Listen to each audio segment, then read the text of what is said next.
Welcome back, history buffs and veggie lovers. Today we're diving into the juiciest trial never officially recorded, the Salem, New Jersey tomato trial of 1820. Forget witches, this time it's tomatoes on the chopping block. Let's catch up on the facts.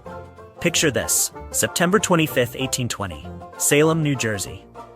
Tomatoes, those red, squishy orbs we slather on pizza today, were public enemy number one. Why? Folks thought they were poison apples, thanks to their nightshade family ties and a guy named John Gerard, who in 1597 basically said, "Tomatoes? Toxic." Spoiler, they're not. They've got a smidge of tomatine, but you'd need to eat a truckload to even feel queasy. Still, people weren't buying it. Literally. Tomatoes were just fancy garden decor. Enter Colonel Robert Gibbon Johnson, farmer, historian, and tomato stand. This guy was done with the slander. He'd been munching tomatoes for years, hosting biggest tomato contests, like a veggie pageant king. But the townsfolk? They thought he was nuts, or about to drop dead. So, Johnson struts up to the Salem courthouse steps with a basket of tomatoes, ready to stage the most epic snack attack in history. The crowd, rumored at 2,000 strong, gathers, jaws dropped, expecting blood and guts. Johnson takes a bite. Chomp, another, chomp chomp. He's loving it.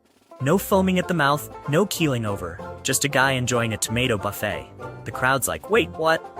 Turns out, the real killer was pewter plates leaching lead into acidic tomato juice back in the day. Whoops. Blame the dishes, not the maters. After Johnson's stunt, the tomatoes rap sheet was cleared. It went from sinful poison to Jersey's pride, faster than you can say marinara.